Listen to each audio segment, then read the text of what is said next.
A marriage, a family torn apart by infidelity, by secrets,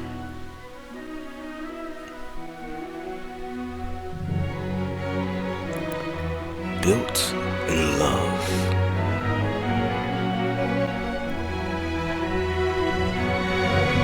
destroyed by lies.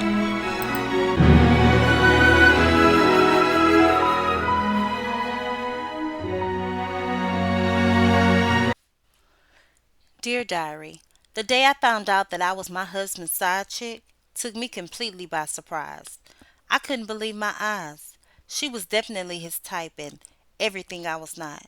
She complimented his style while I could barely keep a smile on my face.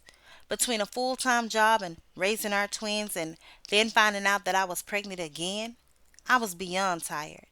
He would always tell me that I was so lucky. Lucky that I worked from home and didn't have to sit in the Atlanta heat or deal with this rush hour traffic. He didn't value what I did as his wife. How I managed to always keep the house clean, cook dinner every night, take care of our 3-year-old twin daughters, all while holding down a full time job and going to school. I had a huge plate, and I was wearing myself thin. I could barely find the time or energy to fix myself up. A pair of sweatpants and one of his oversized white tees, that's what I felt most comfortable in. I guess that's where Miss Ashley came in. I had to admit, she was pretty. I mean, if you like that BBL Insta baddie type. It was exhausting for me to even imagine the way she showed up to work every morning with a full face of makeup, edges laid, and not a hair out of place. The first time I met her was at my husband's office Christmas party. I had been working all day and just completed my semester finals. I was exhausted, but I was determined to go to this year's all white office Christmas party with James. I had to. I had to miss last year's party because both twins were sick. James did offer to stay home with us, but at the time, he was up for yet another promotion. His career was advancing quickly, and so was our growing family. I was so proud of him, and I insisted he went on without me, a decision that I would soon regret. So that night, I had to show up for him. After my shower, as I sat doing my hair and makeup, James comes into the bedroom and says, "Bad news, bae. The babysitter had to cancel last minute due to a family emergency." Man, I was crushed. James was already dressed in his all white outfit. My man was looking good. He had on an icy white polo, crisp clean jeans, and a fresh pair of J's that I didn't recognize. Of course, I told him to go ahead without me, but the fact he didn't offer to stay home, that really annoyed me. I noticed it didn't take as much convincing him to go without me this year as it took last year. Seems like he was up and out the door before I knew it. Not long after he was gone, as the twins slept, I sat in front of my vanity, finally, all glammed up and nowhere to go. I decided to call Sasha, our babysitter, and at least offer my prayers as she dealt with her family crisis. To my surprise, Sasha was thoroughly confused and stated that there was no family emergency and that it was Mr. James who called her and stated that we would no longer need her services tonight because the office Christmas party had been canceled. I was fuming. I quickly finished the final touches on my hair and makeup, put on my brand new all white maternity dress, and as soon as Sasha arrived, I paid her double and thanked her for coming to watch the twins.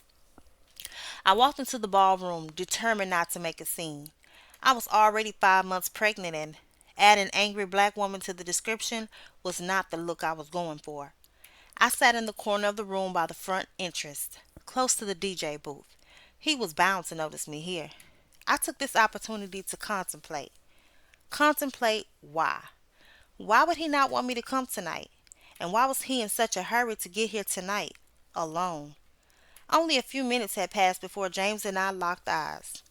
You could have sworn he saw a ghost. He approached me laughing nervously.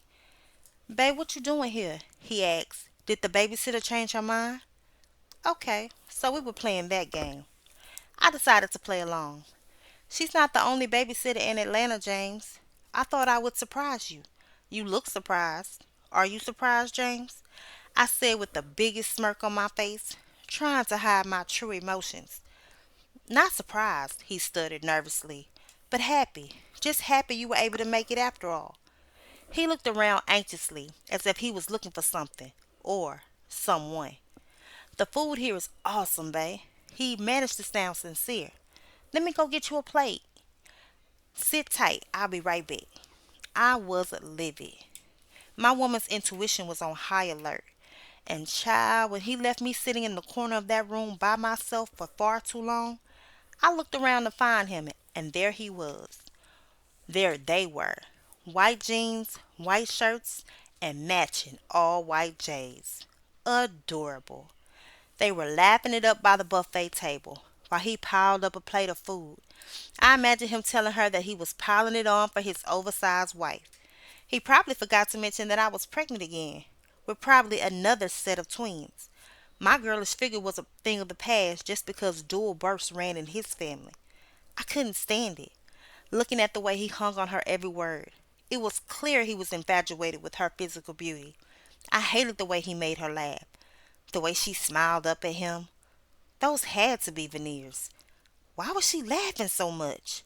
James never said anything that funny, especially not to me.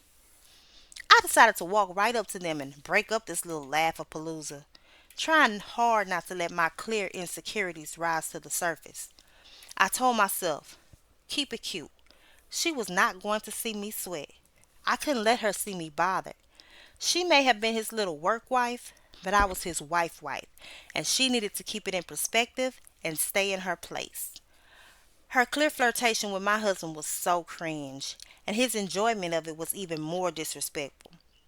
So I thought it was time I introduced myself, and when I did, it was hard for me to read her reaction, but the next words out of her mouth made it crystal clear.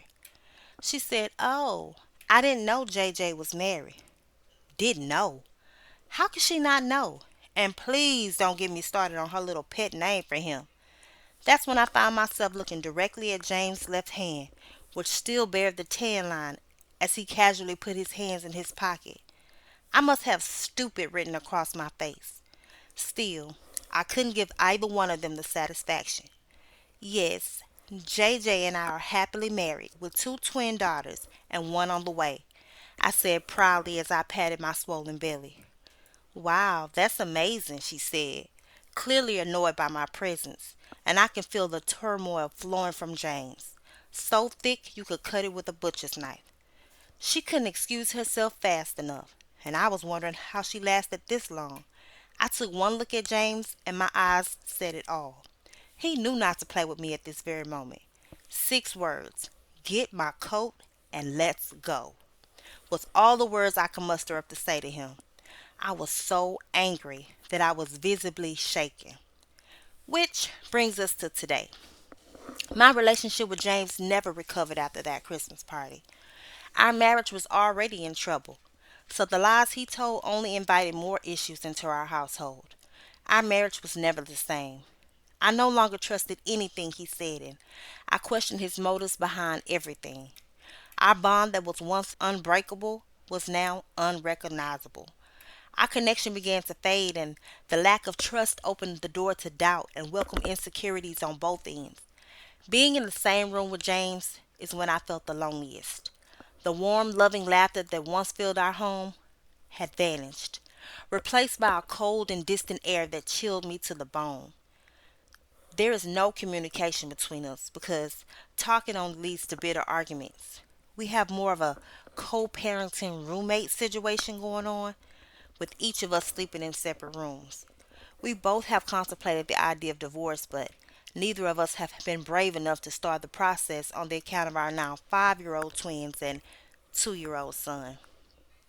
Every time I would bring up his coworker Ashley, a brief discomfort would cross his eyes, quickly masked by a forced reassurance that there was nothing going on between them.